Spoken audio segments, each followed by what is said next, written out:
Sejam todos muito bem-vindos. Mais uma noite, como a nossa irmã Andréia disse, é sempre uma noite de confraternização, é sempre uma noite, entendeu? De congraçamento, quando a gente tem a felicidade de nos reunirmos no entorno deste Evangelho, que é luz para todos nós na nossa vida. Mas vamos fazer a nossa prece antes de nós iniciarmos, e assim nós convidamos a todos os nossos amigos, encarnados e desencarnados que aqui estão, aqueles que estão nos acompanhando à distância também, possamos todos fechar os nossos olhos, elevar o nosso pensamento a Jesus, a Deus, nosso Pai,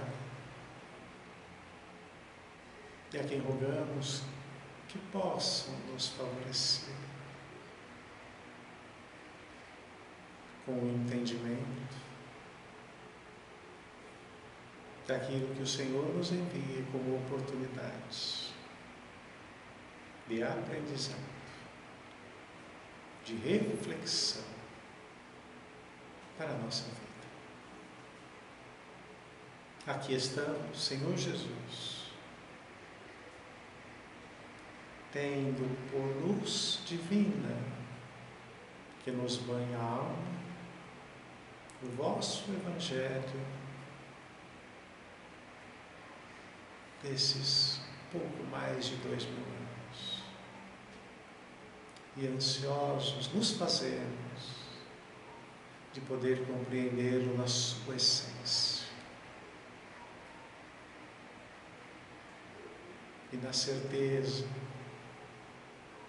do vosso amparo através destas mãos amigas que aqui estão entre nós, humildemente pedimos a permissão de Deus para podermos dar por início a nossa pequena participação em mais esta reunião nesta casa espírita.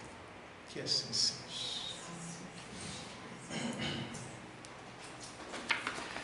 Bom, meus amigos, hoje nosso tema da palestra de hoje chama-se Entre Nós.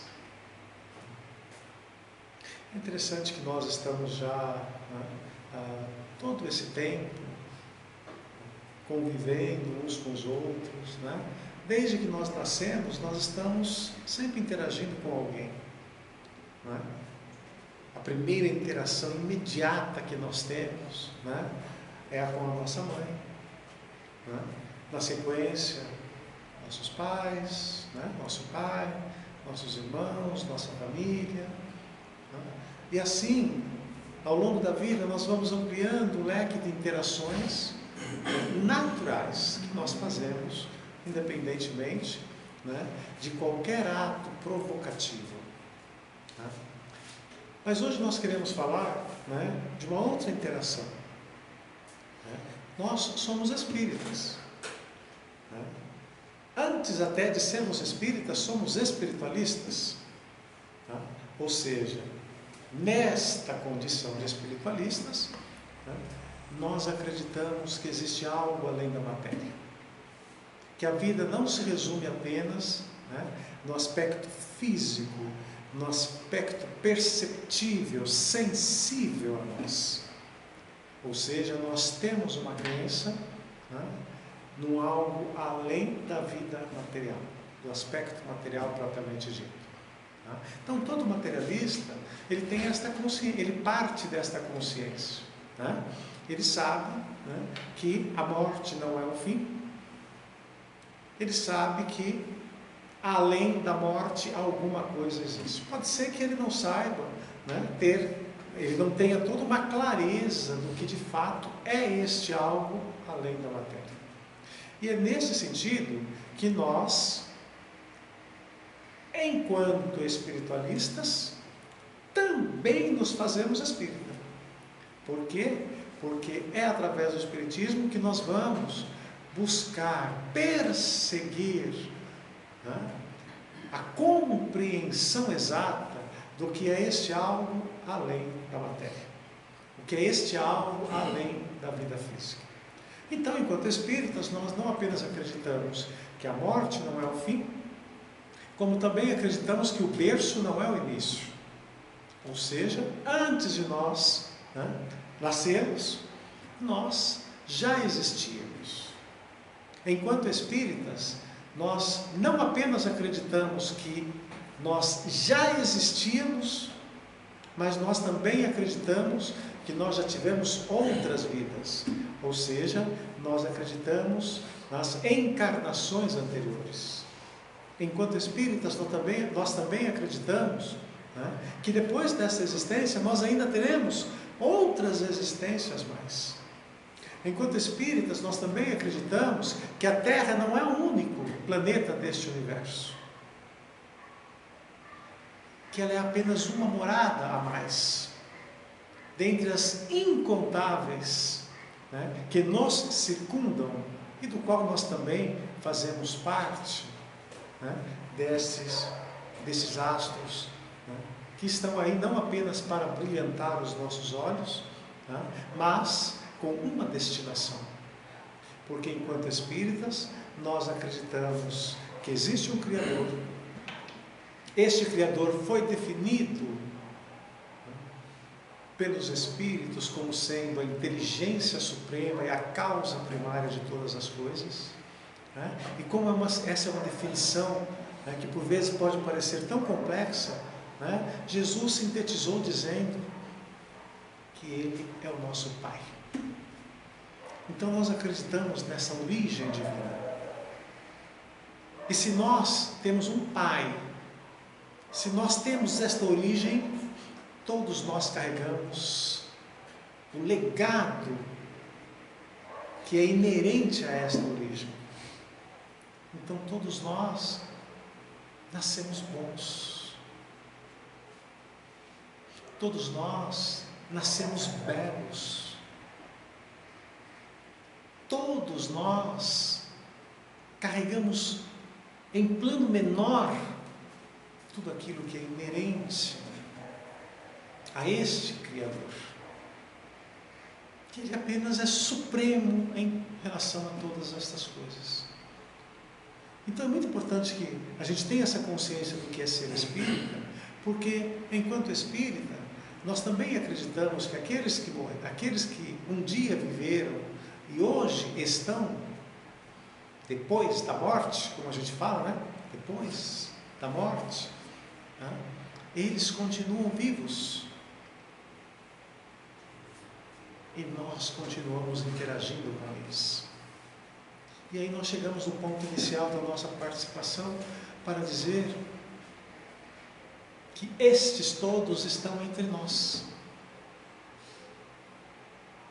Independente de nós percebermos a eles ou não percebermos a eles, aqueles que um dia conviveram conosco continuam convivendo. Aqueles que um dia nos amaram continuam nos amando. Aqueles que foram nossos pais continuam nossos pais. Aqueles que foram nossos companheiros, companheiras, nossos parceiros, nossos amigos, continuam nossos parceiros, companheiros e amigos. Então nós queremos dizer que entre nós não estão apenas aqueles de um plano imediato de interação, aqueles que nós sentimos, que nós apalpamos, que nós nos apegamos, que nós abraçamos, que nós beijamos. Estes são aqueles que estão no contato direto e imediato conosco.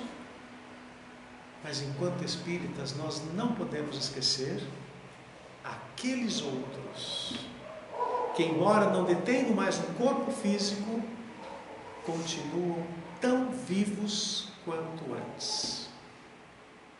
Tudo aquilo que eles se interessavam enquanto estavam aqui, eles continuam se interessando. Tudo aquilo que os preocupava enquanto eles estavam aqui, eles continuam se preocupando também. Ou seja, toda aquela relação que eles tinham conosco e nós com eles, não deixaram de existir simplesmente porque eles não estão fisicamente conosco. A questão é que estes somente passam a ser compreendidos, estes que eu digo, os espíritos, a partir do século XIX. Porque antes do século XIX, desde os mais recuados tempos, nós sempre soubemos que existia alguém entre nós. Nós dávamos os mais variados nomes. Os mais comuns, eles eram as assombrações. Aqueles que vinham de um outro mundo para assombrar o homem da terra. Outros os chamavam de demônios. Outros os santificaram. E aí tem uma coisa interessante, que a partir do momento que nós compreendemos quem são estes, nós descobrimos que, em verdade, muitos foram santificados pós-morte, sem o merecer. E outros, muitos, foram demonizados, sem culpa alguma. Mas isto nós só compreendemos quando, no século XIX, os próprios espíritos se apresentam para a humanidade e apresentam a sua doutrina, que Allan Kardec denominou a doutrina dos espíritos. Hoje é muito comum nós falarmos a doutrina de Allan Kardec, mas Allan Kardec nunca disse que a doutrina era dele. Ele falou que a doutrina era dos espíritos. Eles a apresentaram. E ele apenas codificou, fez-se o intérprete do pensamento desses espíritos. Então nós queremos dizer que entre nós existe toda uma humanidade desencarnada. Existe um mundo espiritual. E é um mundo que ele não está desconectado deste. E nós não estamos desconectados dele. Porque o que é que nos diferencia destes outros espíritos? Nada. Ou quase nada. A única coisa que nos diferencia deles é porque nós estamos nesse corpo de carne. E eles não estão. Mas tanto eles estão interagindo conosco diuturnamente, através de ideias, de pensamentos e de sentimentos, como nós estamos interagindo com eles, e todos os dias nós mergulhamos neste mundo que é dos espíritos. Porque todos os dias, quando nós adormecemos, nós nos desprendemos deste corpo. E é neste mundo dos espíritos que nós adentramos. E é por isso que os próprios espíritos esclarecem que, de fato, didaticamente, fica melhor você dizer um mundo material e um mundo dos espíritos. Mas, na verdade, eles estão numa interação contínua. Por isso que nós estamos dizendo, todos os dias a gente sai desse mundo material e entra no mundo dos espíritos. E todos os dias nós saímos do mundo dos espíritos e voltamos para o mundo material, porque nós ainda estamos num corpo de carne. Então são dois mundos que na verdade apenas se sobrepõem e formam aquilo que os espíritos chamam de um mundo natural. O mundo natural é isto, composto por uma moeda com estas duas faces. E por isso que nós iniciamos falando que entre nós estão todos esses espíritos, conhecidos, não conhecidos. O nosso leque de relacionamentos vai muito além do que aquela 12,5 de pessoas que nós conhecemos aqui na Terra. Porque nós nos conectamos com estes espíritos, mesmo com aqueles que são diferentes e que nós não os conhecemos, muito mais do que a gente imagina. Porque a gente se liga com eles por ideias. A gente se liga com eles por pensamentos. Nós nos ligamos com eles por sentimentos, independentemente de onde eles e nós estejamos. Então nós podemos estar aqui hoje, neste bairro, meio de periferia, de uma cidade gigantesca como é São Paulo, e nós podemos estar relacionados com espíritos que estão do outro lado do mundo, mas que independente deles estarem lá, mas nós estamos conectados com eles. E da mesma forma como hoje a gente pega um celular e instantaneamente nós nos conectamos por áudio e vídeo com alguém que esteja do outro lado do mundo, nós também nos relacionamos com estes espíritos na mesma instantaneidade. Muitas das vezes o que eu estou pensando aqui é alimentado pelo que estes espíritos pensam onde quer que eles estejam. E o que eu estou pensando aqui alimenta-os onde quer que eles estejam. O que eu estou sentindo aqui alimenta o que eles podem estar sentindo em qualquer lugar. E isto é muito importante porque faz-nos mais responsáveis do que a gente imagina. Às vezes a gente fala assim: estou pensando uma coisa, mas eu não devia estar pensando isso. Ainda bem que ninguém lê pensamento.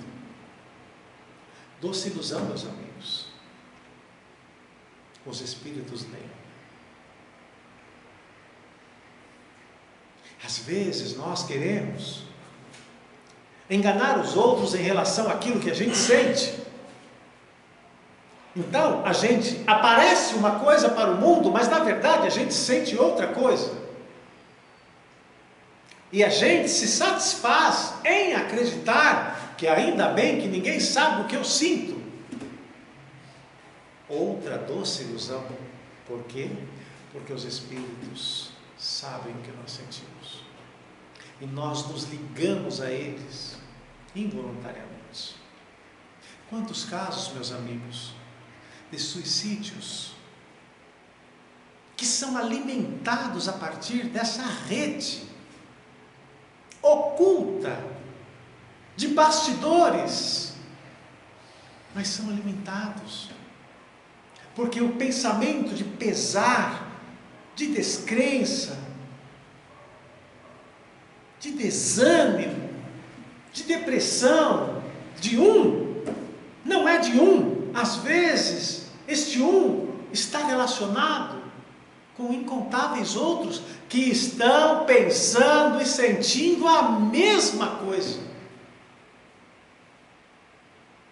Por isso que nós dizemos como nós estamos conectados uns com os outros. Para o bem e para o mal também. Então nós nunca estivemos sozinhos. Mesmo naquela época passada, aonde nós não sabíamos quem eram os espíritos. Mesmo naquela época que nós não sabíamos definir, mas eles sempre estiveram entre nós. Espíritos desta terra e espíritos que por vezes nem pertencem a esta terra. Tem um ditado que fala assim: será que é a vida que imita a arte, ou é a arte que imita a vida? Porque são tantos filmes que a gente tem aí nas mais variadas produções artísticas, cinematográficas, teatrais, falando exatamente sobre os extraterrestres, não é, gente? Desenhos, e parece apenas arte. Mas, gente, quem são os extraterrestres? Eles são esses espíritos que não pertencem à Terra, mas que se interessam pela humanidade da Terra e que também estão entre nós, embora a gente nem se dê conta que eles existem. Então a gente não se dá conta de muita coisa relativa a esse bastidor da vida espiritual. Mas isso não vai mudar a realidade. A realidade é que tudo isto continuará existindo e nós continuaremos sob esta ação deste bastidor da vida espiritual. Porque entre nós esses espíritos sempre estiveram. Mesmo nas épocas, difíceis da história da humanidade, quando, através de decretos, pretendeu-se calar a voz dos médiuns, dos homens que falavam sobre os espíritos, porque eram considerados coisas do demônio. E nada disso adiantou, porque quando a humanidade pretendeu calar a voz de uns aqui, os espíritos começaram a falar ali. Quando pretendeu-se calar a voz ali, eles começaram a falar acolá. Porque, como dito, por um espírito, há um tempo atrás, ele falou assim: queimem-se os livros, mas não se queimarão os espíritos. Referindo-se ao auto de fé de Barcelona, quando um bispo mandou queimar todos os livros espíritas, porque eram considerados livros do demônio. E aí surge essa frase: queimem seus livros. Uma frase que é de Allan Kardec.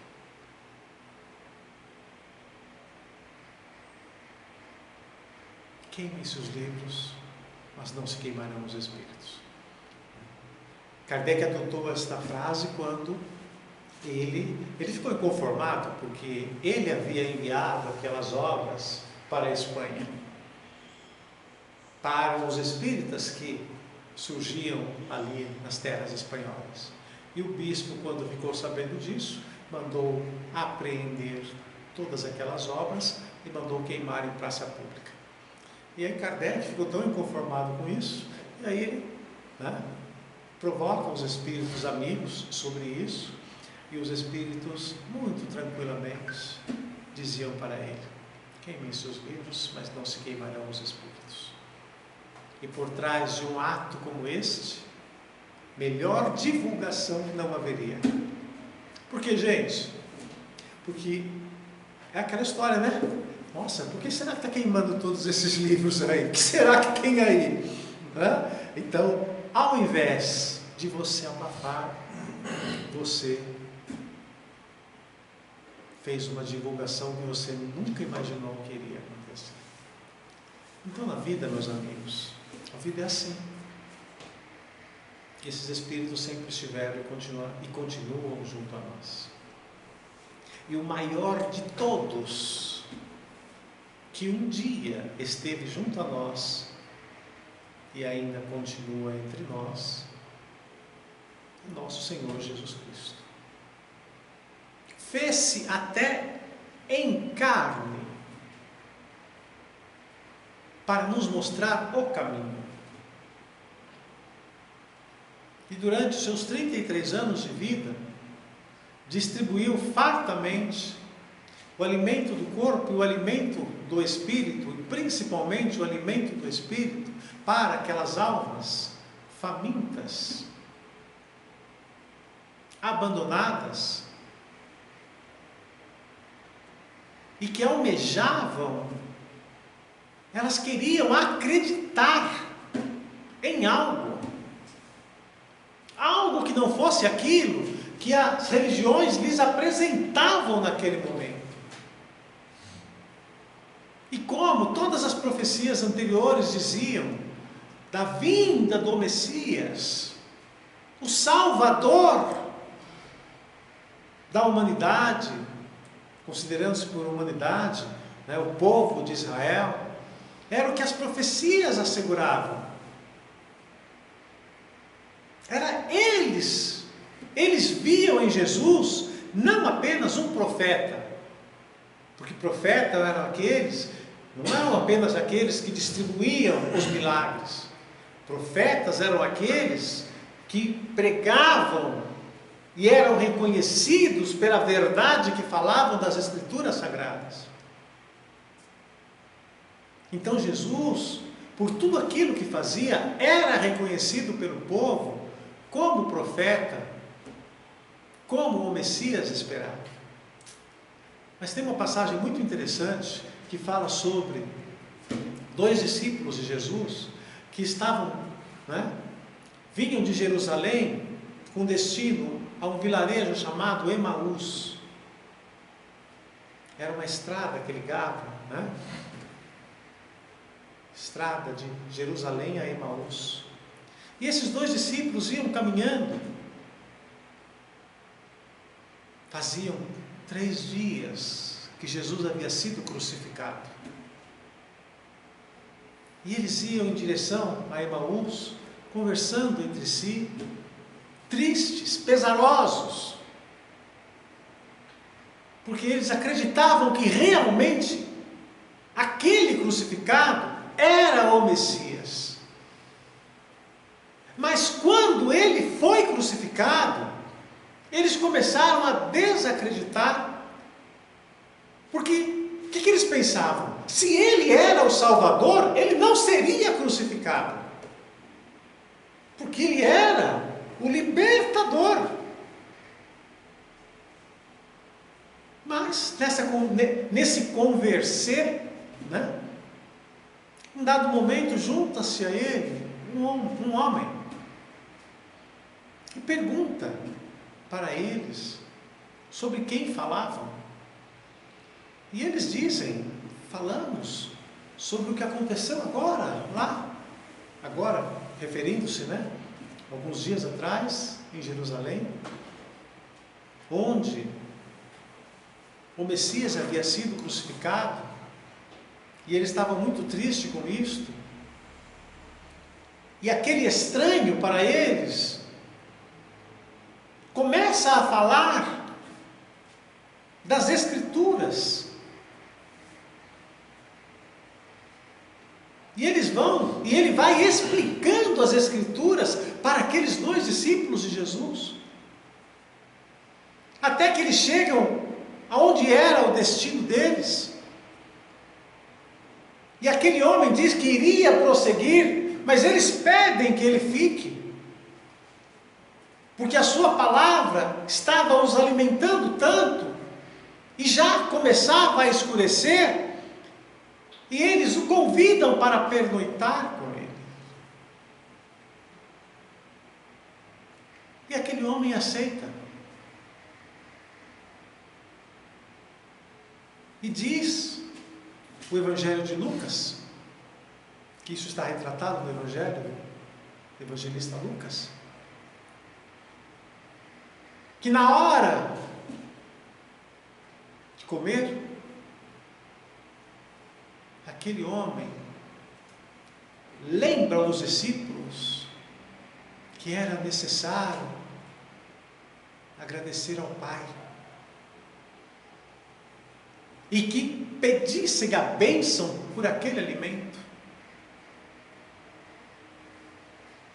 E após pedirem a bênção para o alimento, aquele homem pede o pão,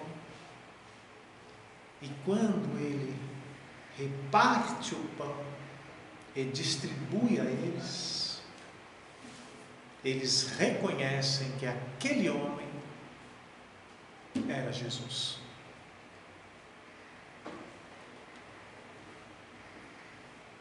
E no momento que eles reconhecem que aquele homem era Jesus, eles dizem que aquele homem desapareceu. Eles já sabiam do que se falava em Jerusalém, que 2 mulheres haviam ido até onde Jesus havia sido crucificado, havia sido sepultado, e que não encontraram o corpo dele lá, e que 2 anjos disseram a elas que Jesus estava vivo, e que elas fossem reportar isso aos seus apóstolos.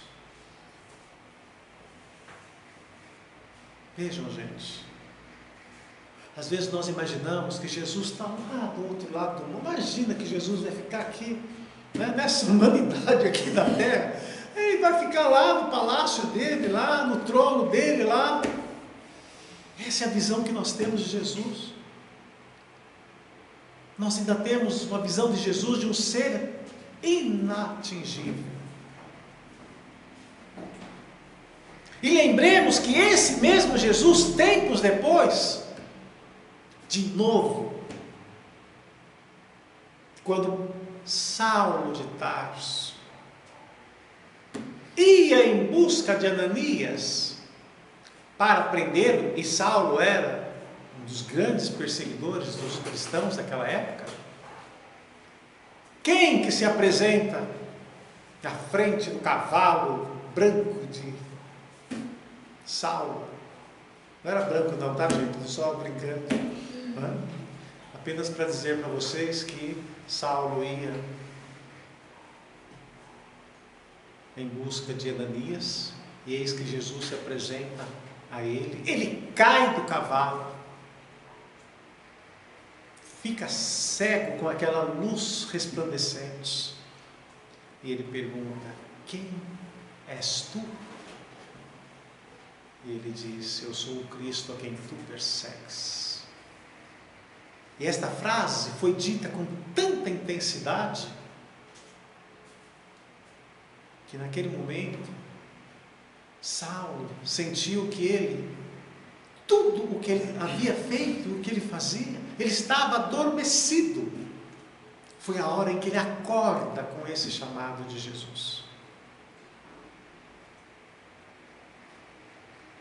mostrando para nós, gente, que Jesus não está lá num lugar que nós não sabemos onde.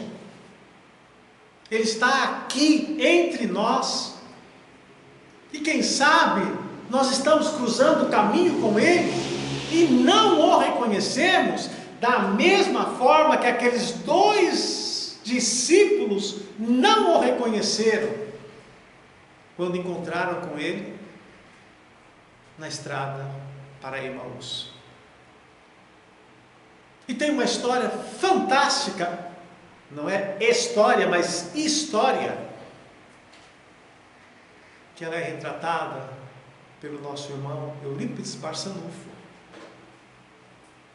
Quando numa noite Eurípides tinha uma facilidade de ele se desprender do corpo físico conscientemente, e numa noite ele se viu fora do corpo físico e percebeu que ele levitava. Ele, em alma, levitava em relação ao seu corpo que ficava no leito. E ele relata que ele se via conduzido por mãos intangíveis que involuntariamente o levavam e faziam com que ele subisse, e ele querendo voltar para o corpo, mas ele não conseguia, até que ele se vê numa enorme campina verdejante.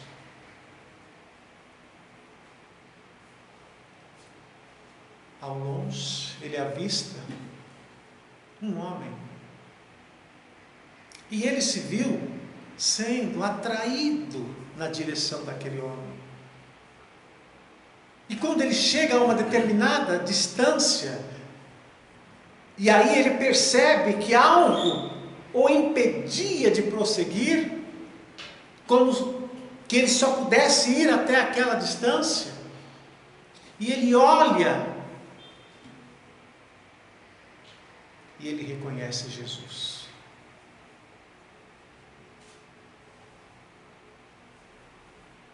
A primeira reação dele foi prostrar-se, porque ele não se sentia digno daquela honra de ver o próprio Cristo à sua frente.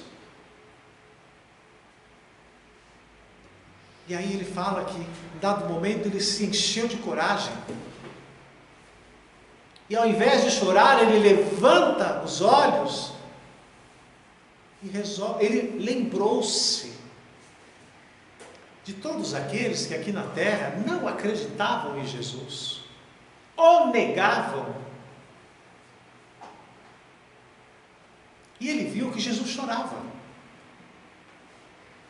E ele estancou e pensou: por que choras? E ele resolve perguntar isto para Jesus: mestre, por que choras? E ele não ouviu resposta. Passados alguns instantes, ele resolve perguntar de novo: choras, mestre, por aqueles que te negam e negam a verdade que o Senhor apresentou à humanidade? E ele percebe que quando ele diz isto, ele olha para Jesus e ele viu que Jesus correspondeu à pergunta. E levantou o rosto na direção dele. E ele fala que uma voz dulcíssima, proferida por Jesus, lhe disse: não choro por aqueles que não conhecem o Evangelho. Choro por aqueles que conhecem e não o praticam. E ele fala que quando ele ouviu esta frase de Jesus, aquilo teve um choque tão violento nele, que ele se viu voltando rapidamente para o corpo, despertou no corpo físico, e aquilo foi tão intenso, tão real, tão vivo, que no dia seguinte ele se levantou e ele abraçou um ideal de vida que até o último dia da sua existência ele seria um servidor de Jesus, no socorro, no acolhimento e no amparo a todos aqueles que necessitassem. E ele diz que ele desencarnou amando e servindo o próximo, porque é isso que o Evangelho de Jesus nos ensina. Nós estamos, meus amigos, às vésperas do Natal, às vésperas de um ano novo. O Natal é o símbolo do nascimento de Jesus, um símbolo apenas. Mas seria tão bom que esse símbolo fizesse que, ao invés de Jesus nascer, que ele nascesse dentro de nós.